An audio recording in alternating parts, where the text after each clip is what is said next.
All right. So our next speaker, very pleased to have Tyler Heppell here from British Columbia. Tyler, many of you probably know him online as Potato Ty. He's a fifth-generation farmer turned social media creator based in Vancouver. He has over 600,000 followers on Instagram and even more than that on TikTok. And he brings an authentic behind-the-scenes look into modern farming, mixing humor, craft, and community-focused storytelling. So after a stint in the corporate world, Tyler returned to his family farm, dedicating himself to both crop production and agricultural education. His mission is to show the good, the bad, and the beautiful parts of farming to inspire the next generation and educate end consumers. I'm not going to go too much more into his bio because I'm sure he's going to talk a bit more about himself here today, but we're really pleased to have Ty here to talk about how he is engaging with the public and with his consumers about potatoes. So take it away, Tyler. Awesome. Thanks, Ryan. I'm super happy to be here in PEI talking about one of my favorite topics, which is marketing potatoes through public engagement, social media, and building trust. And I'm really lucky that this is a topic that I'm passionate about because right now in Vancouver, it's almost 7 a.m. and I don't usually speak my first words until about 7 or 8. But before I get into marketing potatoes, I want to go a little bit into who I am and my story.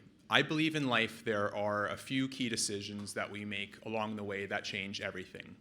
For me, that was in February of 2022 when I was looking at either returning to the family farm or continuing on with my sales career. See, like many of you in the room, I grew up on the family farm. From age 5, I started working. I still remember getting my first raise from $4.50 an hour to $5 an hour. But me and my two younger brothers were basically like slave labor on the farm growing up. We did odd jobs like making boxes, sweeping the floors, pulling dirt from potatoes, and my least favorite was hoeing in the fields. I still remember when I was 17 years old, I was rototilling in a tractor ahead of the planters, and I got a phone call that changed my farming career. You see, unbeknownst to my parents, I had applied for a new job off the farm. This job was working for the city of Langley, which I grew up on, and it was a weed whacking job. It paid $32 an hour. At the time, I was making $14 an hour on the farm. So it was probably one of the quickest yeses of my life, and 2 weeks later, I was no longer a farm kid. And I did that job over the summers and went to university, took a business degree, and then after business, I went into sales. So I worked for 5 years for a Fortune 500 company called Cintas, and I really enjoyed sales. They had a super good training process, and I was able to exercise my competitive attitude there.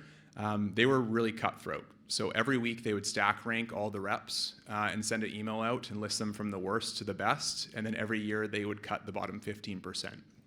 And I did enjoy my time in sales. It was very much so kill what you eat, all new business, and I enjoyed, the effort I put in reflecting to my paycheck. But towards the end of my sales career, I really started to feel a lack of purpose. I remember thinking back to those times on the farm when I was driving home, and I just felt that I didn't have that sense of accomplishment that I had on the farm. So I thought maybe a career change would be good. Maybe I just needed another sales job.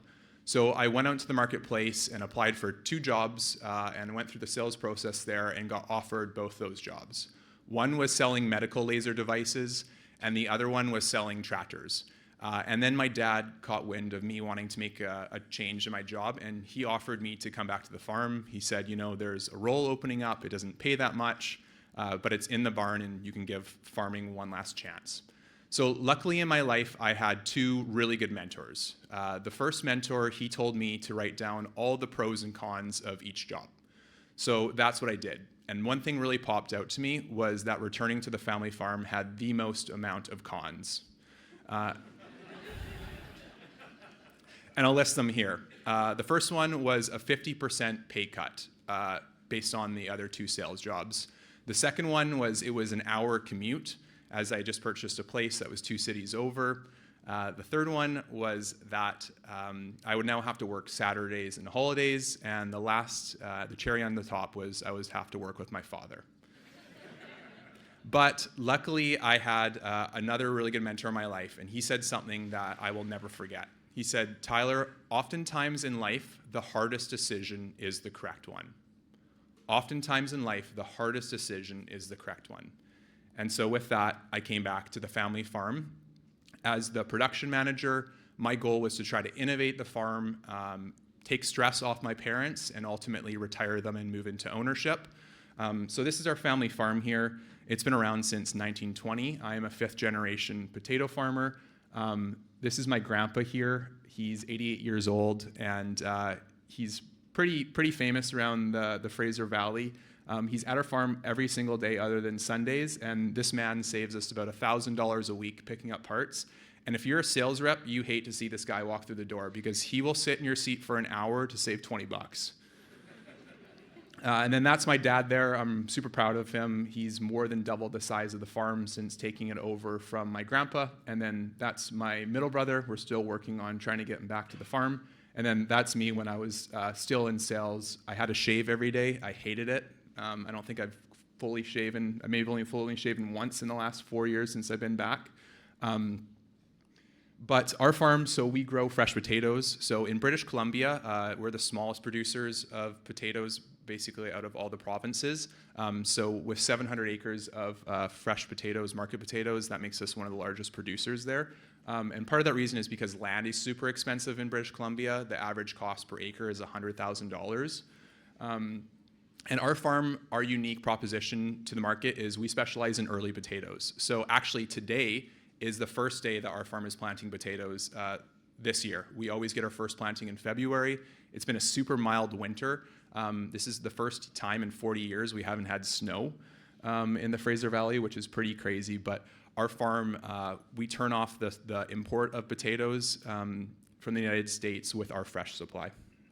So let's go into a little bit what I'm going to talk about here today. So I want to go over the power of social media and agriculture, why public engagement is now a key part of marketing potatoes, examples of what has worked on our farm and what hasn't, and then how community involvement strengthens agriculture's influence. And then I want to gift you guys with some tools on how to get started online and marketing.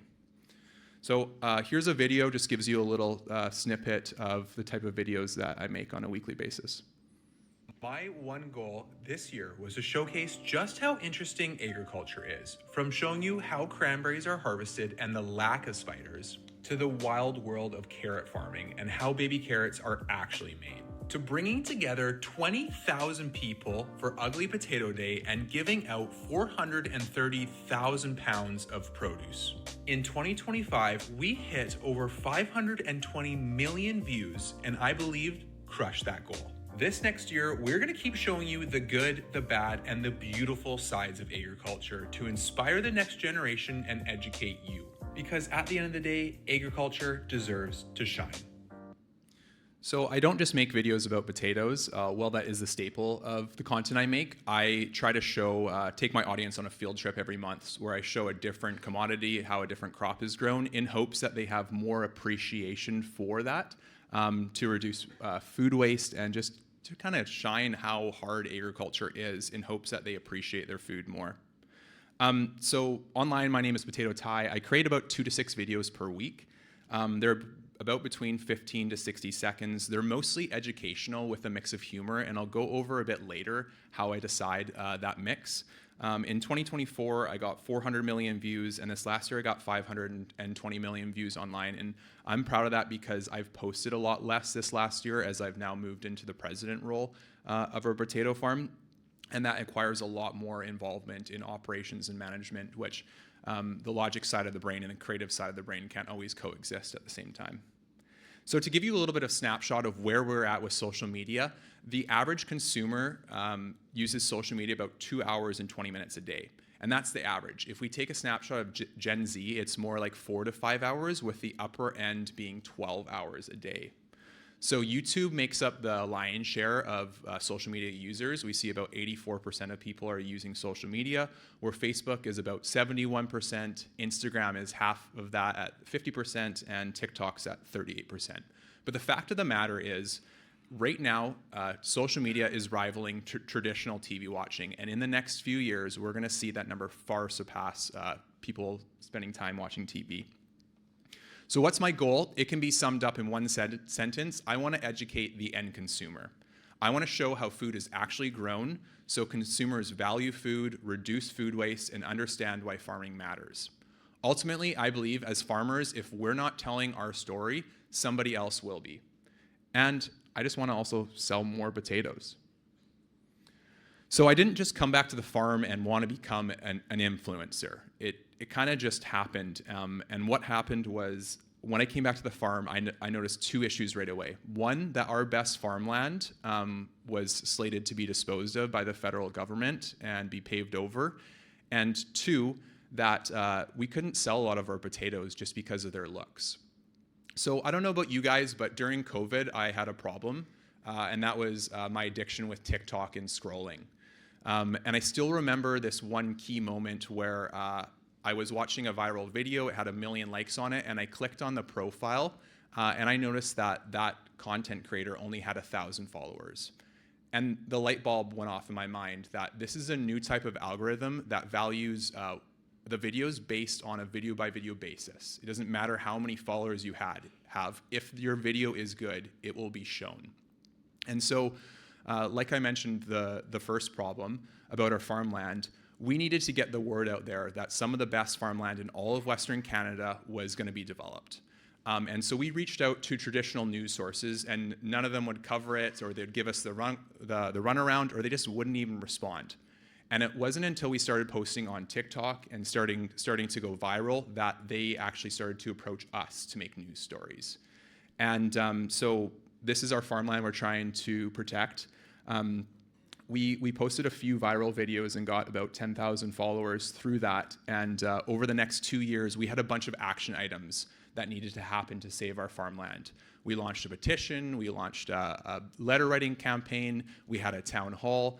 But something that I learned from my sales career was how important momentum is. And so I knew that I had to keep up the momentum online in between action points. So that's when I started creating daily farming content under Potato Tie. And from there, we were able to grow.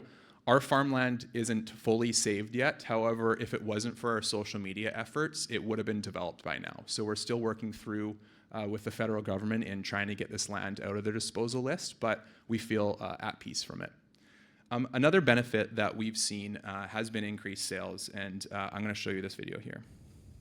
Today I am a dirt farmer. That is because these potatoes have more dirt in it than potatoes. These spuds were supposed to go into our barn like these other red potatoes, but there's no way we're paying money to store half dirt over the winter. Also, it doesn't matter if you were the best Guitar Hero player in the world, there is no way you're able to pull out all the dirt before it goes into the barn. So we decided to wash these potatoes instead. There's about 6 loads of them, and you can see just all the amount of dirt coming in here. Now the dirt and the rocks sink to the bottom while the potatoes float to the top before they go to our veg polisher. But now we're left in a situation where we have a ton of red potatoes all washed up that were supposed to go in the barn. So if you could do us a favor and eat a red potato this week, that'd be great.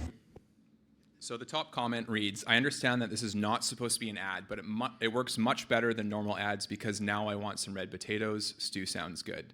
So this is an example of turning a problem into a promotion. And before you thank me for increasing red potato sales, I have another video to show you later, so I'm sorry about that. But it's hard to quantify how much a video like this actually increases the potato sales for our market. However, we do own a SKU.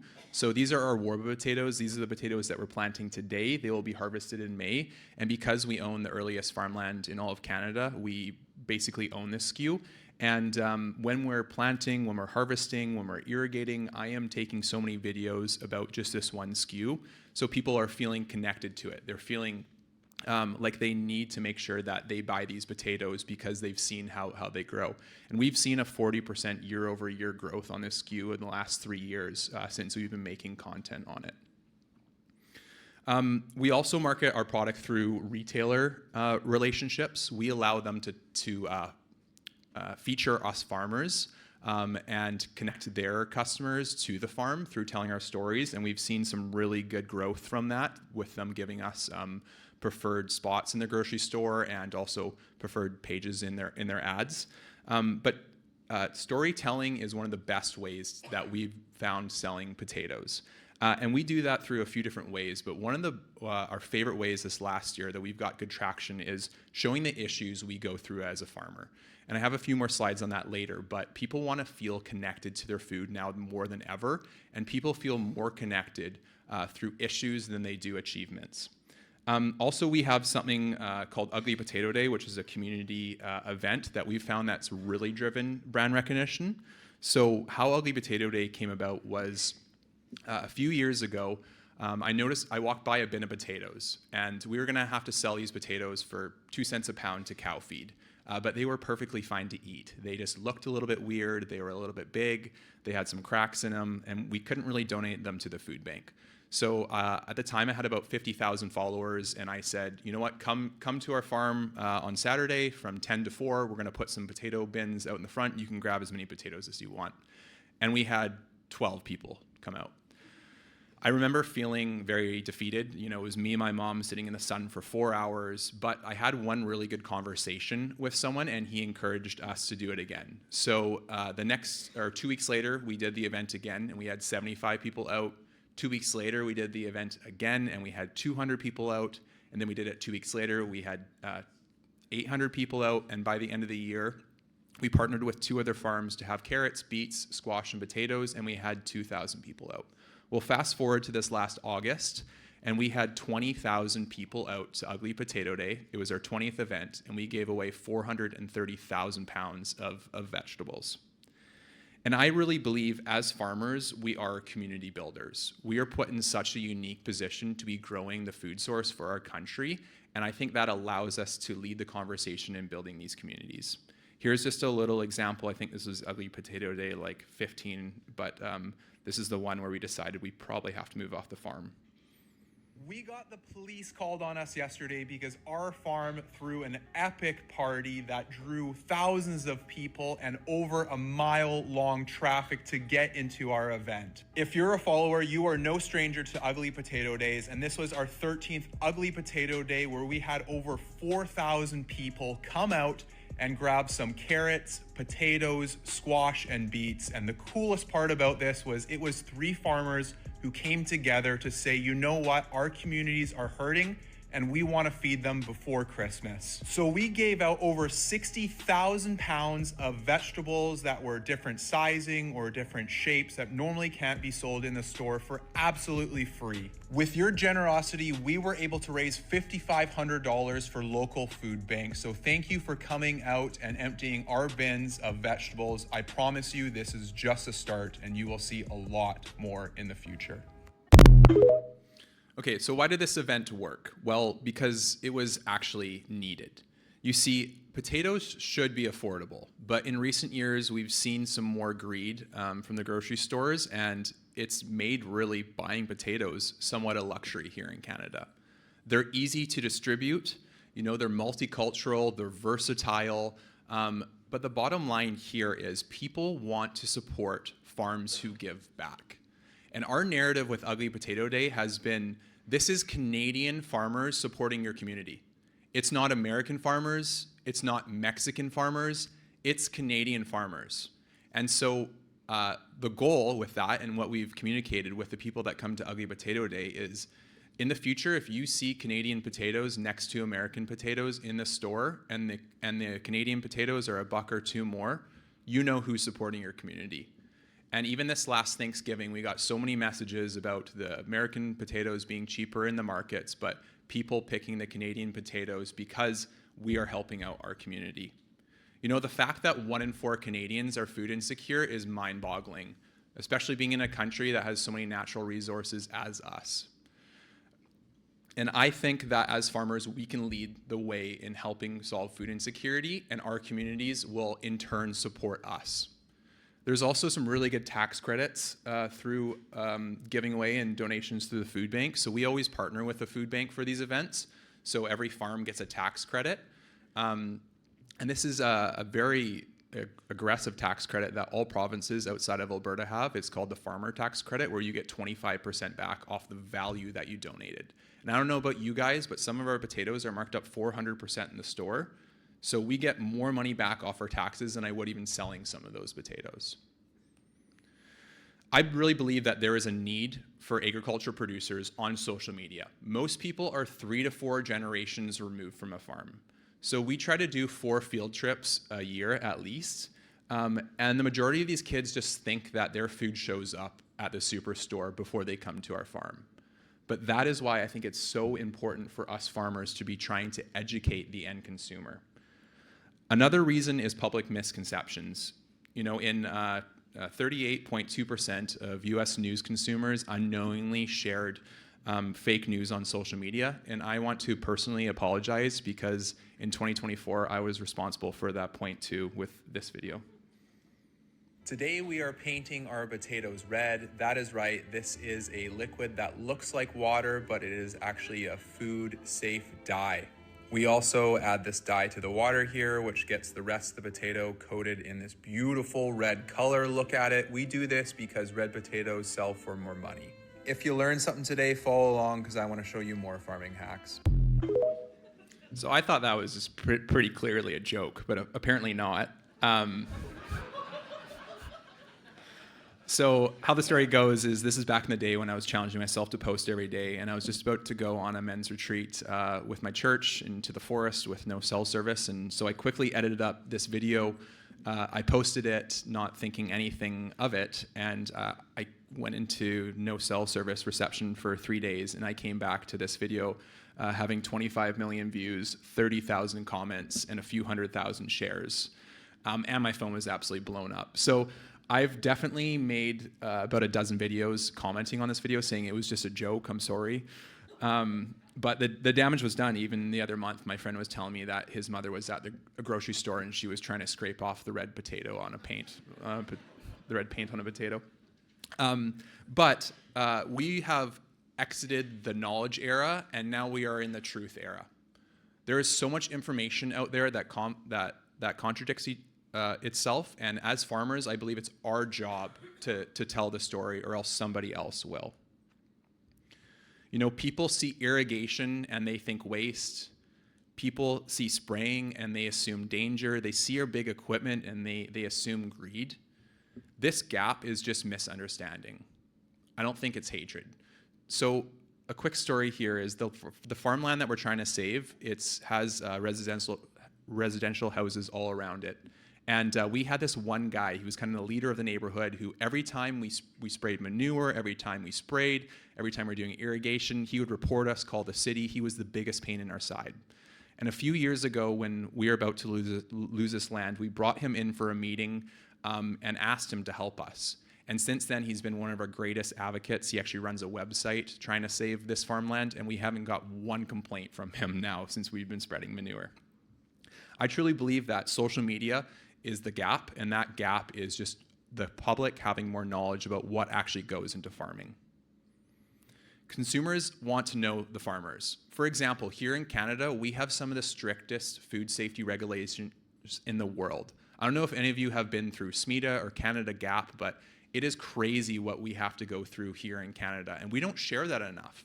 I feel like the Canadian consumers should be more proud to be eating Canadian potatoes because of all these hoops that we have to jump through. You know, the States has chemicals that I dreamed of we could use on our potatoes. But just showing the process, I really feel, removes this fear and builds trust. So these are all apps that probably most of you have on their phones, and these are the best marketing tools that we have as a farmer. These are 3 farmers that I know. Millennial farmer, we follow each other. I haven't had too many conversations with him, but he makes more money on his social media than he does farming. Epic Gardening is a close friend of mine, Kevin. He's been running this for a few years, and he sells $40 million a year worth of seed just through his YouTube channel. And then Rocky Mountain Farming, he's a recent friend. I had a phone call with him the other day, and his YouTube account is absolutely crushing it. And all he does is he just brings his camera to the field twice a week and just yaps at it for 30 minutes and posts it, and people love it.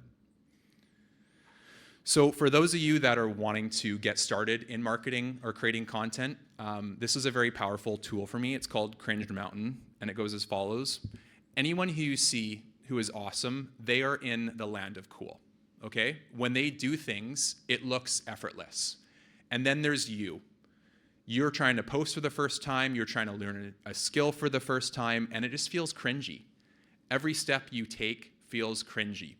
But the secret of Cringe Mountain is there's no way around it. There's no secret trolley, there's no tunnel. You have to take one cringy step at a time.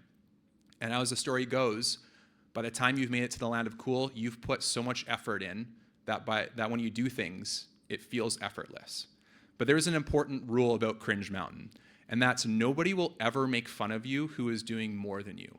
There's only two types of people that are going to make fun of you for trying to create content online, for trying to start something new, and that's one, the person who's tried before, failed, and then never tried again, and then two, often the loudest, people who have never tried. So remember that, because that's an important life hack when you're trying something new, when you're trying to create, when you're trying to post, is that in your mind, the people that are criticizing you are people that are doing less than you. You know, George Clooney, when he was 16, cringy. George Clooney now, cool. Having 12 people show up to an event, cringy.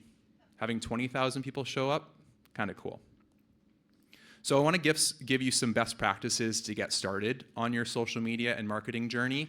And as I reflected on this, I realized a lot of these are skills that I learned in my time in sales. So the first one is being vulnerable, and I'm going to show you a video of the worst day of my life.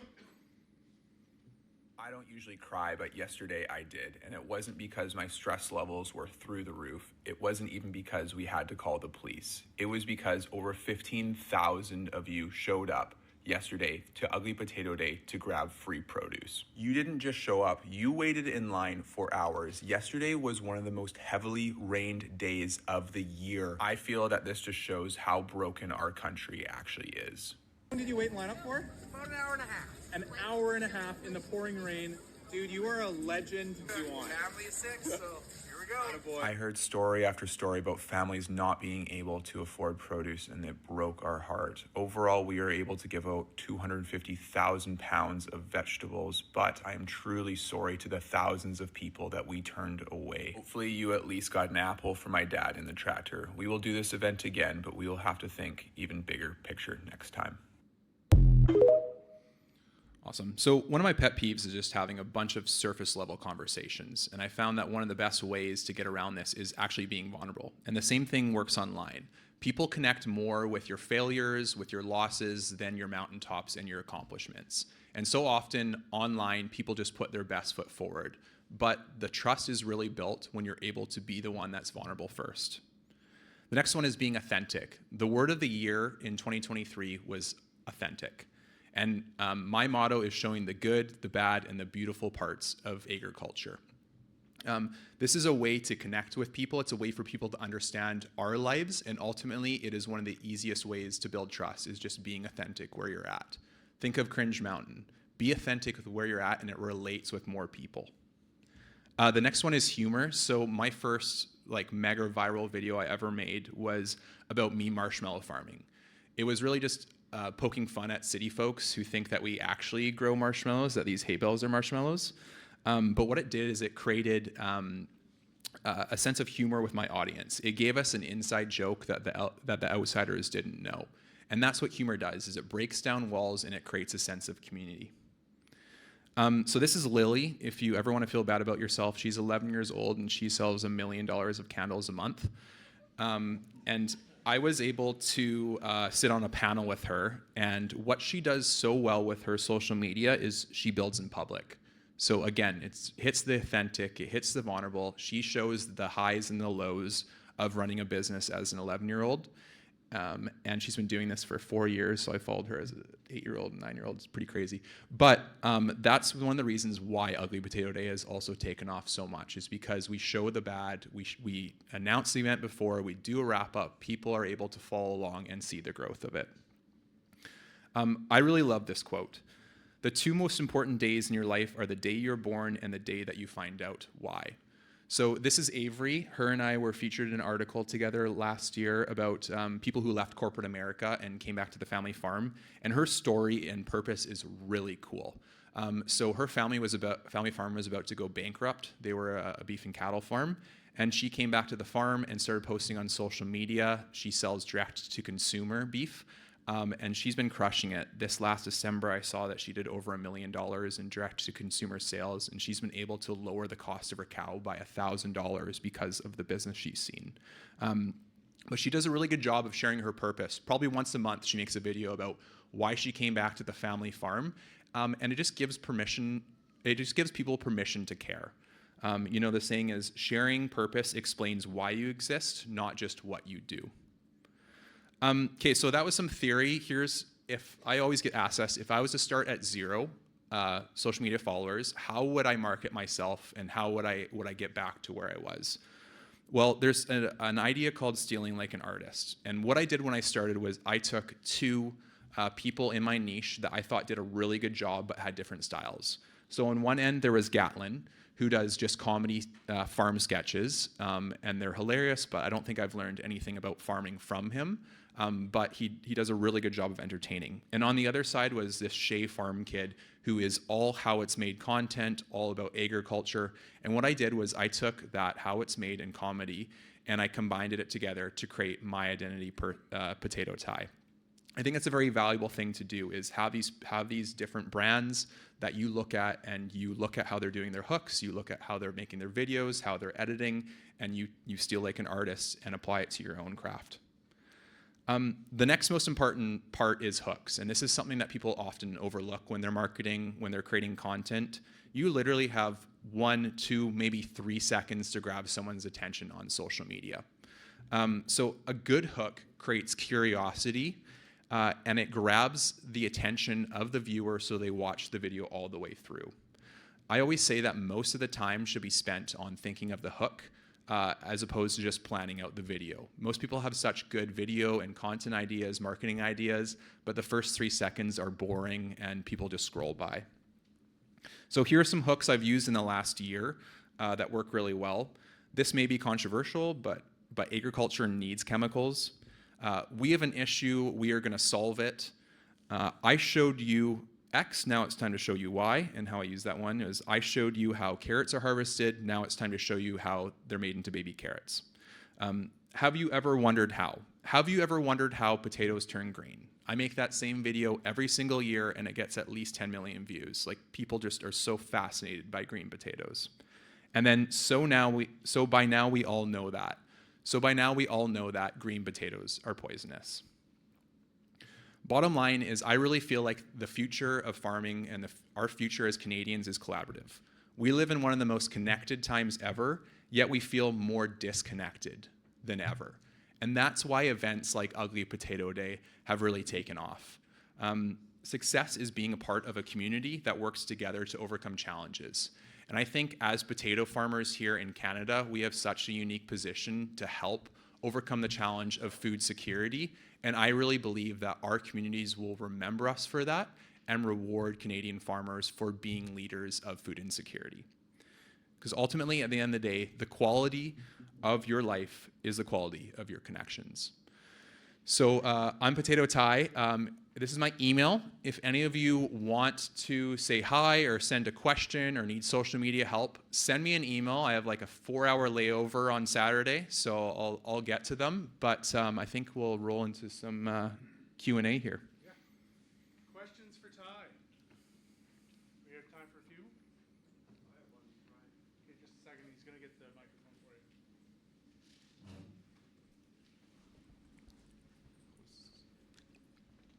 Donald over here. Yes, that's a wonderful presentation. AI technology is changing the face of everything. How do you see it's going to be either pros and cons of the potato industry or any? Yeah, I mean, I think there's a lot more pros than cons. I know we've even started to get some AI on our farm with optic sorting of potatoes. You know, there's always the talk, and whenever I post a picture, like we brought a new harvester, and I'm like, it cuts 2 jobs, and all the people are like, well, what are you doing with those jobs? Like those are people, those are Canadians now that aren't feeding, and it's like, well, you have to innovate to move forward on the farm. So I would say the con would be, yeah, it's going to cut a lot more employees, and probably some jobs too. But the pro for being a farm owner is it's going to make you more profitable. Especially now we're seeing the inflation numbers come out 7% this last year. We didn't get a raise on our prices. So who's making more money? It's not the farmers. And to keep up with profitability, we need to be investing in AI. But great question. Thank you. Great. Can you hear me? Great. Very good presentation. Thank you very much. I have a question just around if you could talk a little bit more about the difficult topics that you encounter. You know, you mentioned having a conversation with your neighbor and helping him, you know, in your land struggles. I'm just wondering, you know, when you're getting that many views on a video, how you deal with the difficult conversations. Yeah, I mean, you can't read every comment, especially because people are just keyboard warriors. So you got to be able to like drown that out. But I think there is hard conversations that need to be had online, especially like around chemical use. You know, they've made chemicals to be so evil, but we need them to not have crop failures. And sometimes it's like deciding if that's a hill you want to die on. Right? So I've dipped into that a little bit and I've been like, okay, this is not what I'm going to plant my flag in, but it is a conversation that needs to be out there about how important chemicals are in the farming industry and how they actually help food security. So it's kind of figuring out what your comfortable level is, but realizing that there are people that are very vindictive online and you just don't focus on those negative. You focus on the people that are actually enjoying the content and that you're helping.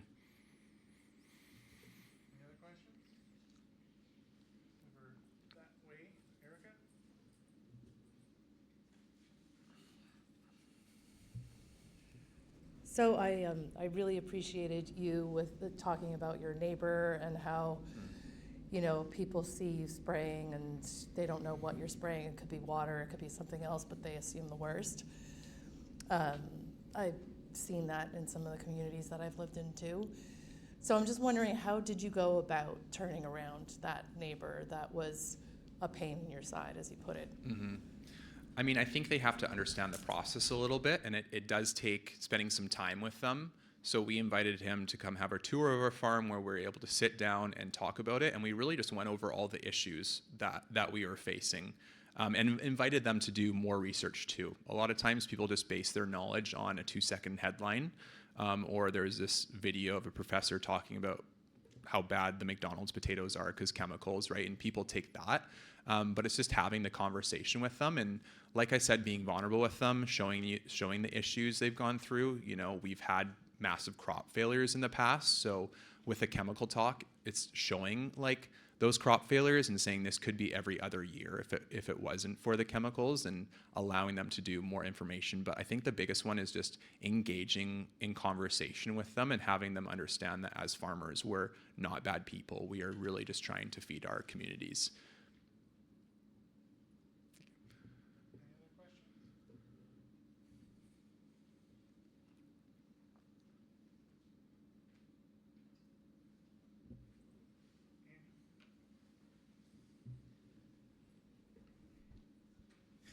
So I'm on the steep slope of Cringe Mountain.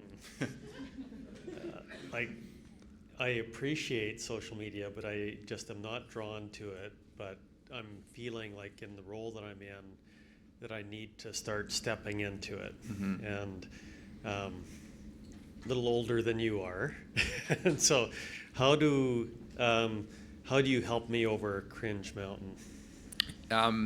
It's a good question. It's an effort game. You know, even if you look at some of the biggest creators in the world, like Mr. Beast, they made 200 videos before one took off, right? So it's learning how to get better each video. And even when I started, I wasn't that good, but I just studied the algorithm and was obsessed over it and looking at what worked and what didn't. You know, even if you look at business, everything's A/B testing and seeing if it worked. And that's the same thing with creating content online. Social media is so powerful now too that whatever niche you're in, if you're making content about that, it's gonna find the right people if you're presenting it in a way that raises their curiosity.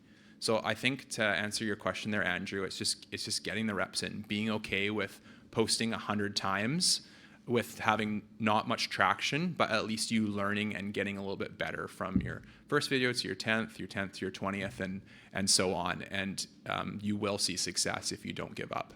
That is guaranteed. One last question over here. Yeah.